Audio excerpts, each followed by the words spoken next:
शहरातील विद्यालंकार कोचिंग क्लासेसच्या वतीने नुकत्याच जाहीर झालेल्या 10वीच्या परीक्षेत उत्कृष्ट यश संपादन करणाऱ्या गुणवंत विद्यार्थ्यांचा सत्कार समारंभ गुलाब विश्व मंगल कार्यालय येथे उत्साहात पार पडला। या कार्यक्रमात विद्यार्थ्यांना पुष्पगुच्छ व प्रमाणपत्र देऊन गौरवण्यात आले। या कार्यक्रमास पालक, शिक्षक व विद्यार्थ्यांची मोठी उपस्थिती होती।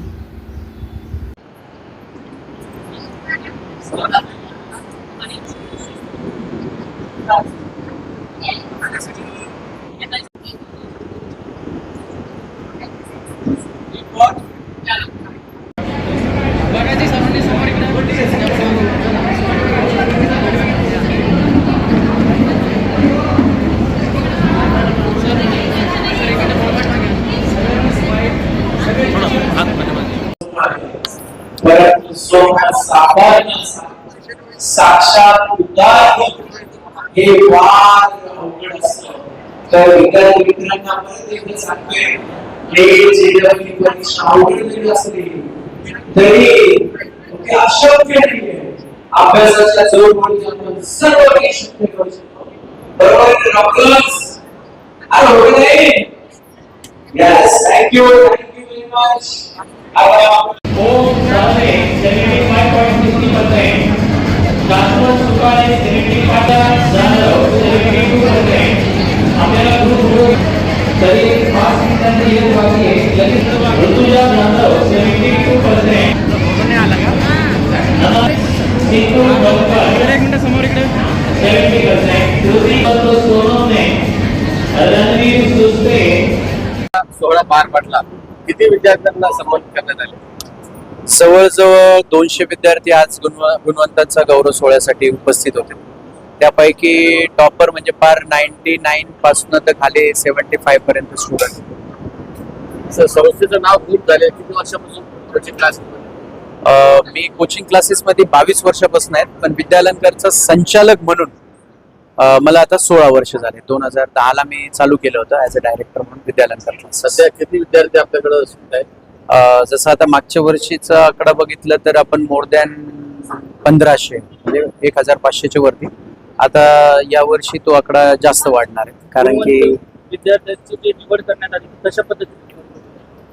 ही तर आता फक्त 10वी गुणवंताचा सत्कार सोहळा होता, त्यामुळं 10वी मध्ये ज्या विद्यार्थ्यांना चांगले मार्क्स पडले 90 अबव असेल, 80 अबव असेल, इवन तो 70 अबव असेल, 75 असेल, अबव असेल, मार्क्स वरती आपण तो क्रायटेरिया ठेवलेला आहे की मुलांचा सत्कार करायचा। आज किती विद्यार्थ्यांचा सत्कार करण्यात आला? आताच सांगितले मोर दॅन 200च्या आसपास विद्यार्थ्यांचा सत्कार।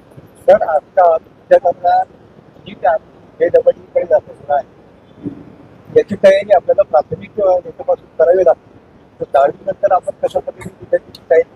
यस, बरोबर आहे, कारण की आता जसं आपण नॅशनल लेवलची एक्झाम म्हणतो JEE, नीट असेल, तर इथं विद्यार्थ्यांचे बेसिक क्लिअर असणं, पक्के असणं फार गरजेचं आहे।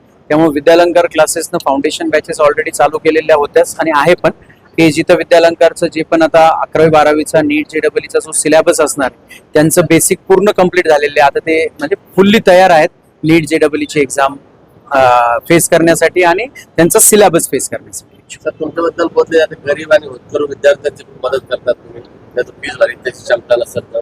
हो, एक शेतकऱ्याचा मुलगा म्हणून मला त्याची जाणीव आहे। शिकवताना किती संघर्ष करावा लागतो आई वडिलांना याची पण मला जाणीव आहे। त्यामुळं त्या जाणीवीलाच पुढे घेऊन आणि जसं श्रेष्ठ आपण म्हणतो रक्तदान सर्वश्रेष्ठ दान, तसं माझ्यासाठी विद्यादान हे सर्वश्रेष्ठ दान आहेत आणि विद्यार्थी आणि त्यांचे पालकच विद्यालंकार क्लासेस असेल किंवा माझ्यासाठी माझं दैवत आहे। विद्यार्थ्यांना तुम्ही काय आवाहन करणार? आजच्या या सत्कार सोहळ्यातनं विद्यार्थ्यांना असं आवाहन करू इच्छितो की आपण आता सत्कार सोहळा म्हणजे गेल्या 10 वर्षात तुम्ही जी मेहनत घेतलेली आहे आणि परिश्रम घेतलेले आहेत गेल्या 1 वर्षापासून, त्याचं फळ तुम्हाला भेटलेलं आहे। कुणाला कमी अधिक प्रमाणात ते फळ भेटलेलं असेल, परंतु जास्त मार्क आले तर एकदमच ओव्हर कॉन्फिडन्स नको व्हायला आणि कमी आले म्हणून खचून पण जायचं नाही, तर परत पुन्हा एकदा आपण त्याच ताकदीनं तयारीला लागायचं। नीट JEE असेल किंवा MHT CET एक्झाम असेल, तिथं आपण 100% आपल्यातला देण्याचा प्रयत्न करायचा आहे। रिझल्ट ऑटोमॅटिकली तो येणाऱ्या 2 वर्षानंतर तो रिझल्ट तुमच्या समोर येणारच आहे। जसा आज तुमचा 10वीच्या मार्कावरती तुमचा सत्कार सोहळा झालेला आहे, तसंच तुम्ही नीट JEE MHT CET मध्ये चांगले कॉलेज मिळून तुमचा परत कसा सत्कार होईल, तुमच्या आईवडिलाची मान कशी अभिमानाने उंचावेल यासाठी तुम्ही सदैव प्रयत्न करत राहा. एक प्रश्न असा होता साहेब, मागच्या 8 दिवसापासून नीट प्रश्नपत्रिकेवर पुन्हा देश होरपडतंय.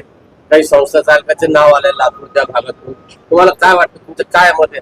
तुम्ही एवढं प्रामाणिकपणे क्लासेस चालवतात, असं का वागतं, असं का व्हायला लागलं?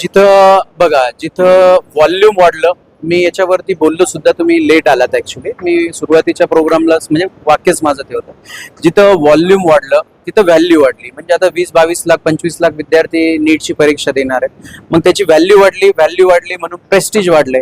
मग प्रेस्टिज वाढलंय म्हणजे प्रत्येकाला असं वाटतंय की मला MBBS करायचं आहे ॲट एनी कॉस्ट. मग शॉर्टकट्स, मग तिथं पालक असेल किंवा काही म्हणजे क्लासेसचे डायरेक्टर असतील किंवा पेपर सेटर असेल किंवा NTA ची टीम सुद्धा याच्यामध्ये इन्व्हॉल्व असू शकते. कारण की याच्यामध्ये या प्रेस्टिजमुळेच हा एक प्रॉब्लेम झालेला आहे. मी नक्कीच या विषयावरती तुम्हाला सखोल माहिती देऊ शकतो. नीट घ्यावी का नाही घ्यावी, नीट खरंच नॅशनल लेवलची एक्झाम आहे का फक्त प्रोपोगंडा करून याचं प्रेस्टिज वाढवलं आणि जे ब्लॅकचे किंवा जे भ्रष्टाचार वाढण्याचं कारण काय असू शकतं, या सर्वावरती आपण नक्कीच पुढच्या वेळेस बाईट देण्यासाठी मी रेडी राहील. आजकाल विद्यार्थ्यांचा गुन्हा जास्त पेक्षा इंजिनिअरिंगकडे आहे. आपण प्रशासकीय क्षेत्रामध्ये विद्यार्थ्यांनी जावं या दृष्टीने काही मार्ग करताय का? ऑब्विसली आता काय मेडिकल, आपण जो मराठवाड्याचा जो भाग आहे तो मेडिकल इंजिनिअरिंग वरती जास्त फोकस करतो, म्हणून त्यामुळे सगळं क्रीम जी आहेत ना ती तिकडे उडवल्या जाते. आणि हे जे प्रशासकीय अधिकारी म्हणून येतच इंजिनिअरिंग BTech असेल किंवा MBBS असेल किंवा आणखी कोणती डिग्री घेऊन विद्यार्थी मेडिकल इंजिनिअरिंगची डिग्री घेऊन परत विद्यार्थी MPSC असेल UPSC अशा परीक्षेला सामोरे जातात ऍक्च्युली. ते तर आपला गेल्या 10 वर्ष म्हणजे माझा 15-16 वर्षाचा अनुभव आहे. आणि त्या तशा विद्यार्थ्यांचा सक्सेस रेशो पण जास्त असतो, कारण की 11वी-12वी किंवा नीट JEE ची अभ्यास तयारी करत असताना अभ्यासाची जी क्षमता असते म्हणजे 10-12-14 तास अभ्यास करण्याची एक प्रॅक्टिस तिथं होती. त्यामुळं प्रशासकीय म्हणजे ज्या परीक्षा आहेत MPSC UPSC त्या परीक्षेमध्ये त्यांना यश संपादन करण्यासाठी सोपं जातं. सर, तुमचा स्टाफ बघितल्यावर सगळं भारावून गेलं. एवढं म्हणजे स्टेजला जागा नव्हती उभं राहायला. एवढे कुटुंबाचं पोट भरताय तुम्ही, काय म्हणता? Thank you sir. आपण फक्त एक आपलं कर्तव्य करत राहायचं. सुरुवात 7 विद्यार्थ्यापासून केली होती, ते 700 झाले, आता 1,500च्या वरती विद्यार्थी आहेत. आपले 3 ब्रांचेस आहेत आणि आतापर्यंत आपले हजारो डॉक्टर्स आणि इंजिनियर सुद्धा विद्यालंकार क्लासेस मधून बाहेर पडलेले आहेत. कोणी तर MPSC UPSC मधून कोणी क्लास 1 क्लास 2 ऑफिसर सुद्धा झालेले आहेत. विद्यालंकार क्लासेसच्या एक्स विद्यार्थ्यांची जर आपण हिस्ट्री बघितली तर तुम्हाला ते जाणवेल ऍक्च्युली किंवा आढळून. विद्यालंकाराच्या ब्रँचेस कोणत्या ठिकाणी? विद्यालंकार क्लासेसच्या 3 ब्रांचेस आहेत. एक हडको परिसरामध्ये हेड ऑफिस आहे आपलं DMartच्या समोर ये नाकाराला, आणि दुसरं जे आहेत कॅनॉट परिसरामध्ये दुसरी ब्रांच, आणि तिसरी उस्मानपुरा. अशा 3 ब्रांचेस आहेत. आणि नीट JEE आणि MHT CET या सर्व परीक्षेचा अभ्यास इथं करून घेतला जातो. आणि हडकोच्या ब्रांचला आपण फाउंडेशन 8, 9, 10 फाउंडेशन पण घेतो आणि रेग्युलर स्टेट बोर्ड CBSE बोर्डच्या सुद्धा बॅचेस रन करतो. शेवटचा प्रश्न तो साहेब, तुम्हाला अमित सरांच्या मानसपुत्र बोलले जातं, काय म्हणायचं तुम्हाला? ते तुम्ही विद्यालंकार त्यांच्या मार्फत चालवायला? ऑब्विसली अमित सर माझे गुरु आहेत, मी त्यांचा मानसपुत्र आहेत. जेव्हा सुरुवातीला मी म्हणजे सरांचा विद्यार्थी होतो, नंतर सरांकडं पार्ट टाइम जॉब केला. जेव्हा मी शिकत होतो तेव्हा म्हणजे शिकता शिकता मी तिथं शिकवायला लागलो आणि नंतर मला एक शिकवण्याची गोडी निर्माण झाली. आणि तिथून मग मी 2010ला विद्यालंकार क्लासेसचा संचालक म्हणून पदभार घेतला, सुरुवात केली. आणि आज जे आहेत, आज वरती अमित सर बघत असेल, त्यांच्या ब्लेसिंग नेहमी माझ्या पाठीशी असतात, त्यांचे संस्कार माझ्या पाठीशी आहेत. जसं त्यांनी हुतकर मुलांसाठी प्रामाणिकतेनं अगोदरच्या काळात प्रयत्न केले, तसंच मी तो वारसा पुढे चालवण्याचा प्रयत्न करतो. आपल्याला कॉलेजमध्ये गेली आणि ते शिक्षण क्षेत्रातले एक नामांकित व्यक्तिमत्व होतं, त्याचा आदर्श आपण पुढे चालवतो. हो, ऑब्विसली नावच आहे विद्याचा अलंकार, विद्यालंकार. तर म्हणजे माझं नशीब असं की मी सरांचं मला मार्गदर्शन तर लाभलंच, पण सहवास लाभला. त्यामुळं मी स्वतःच एक केमिस्ट्री टीचर होऊ शकलो आणि माझ्या परीनं जितकं चांगलं होईल तितकं विद्यार्थ्यांना केमिस्ट्रीचं नॉलेज देण्याचा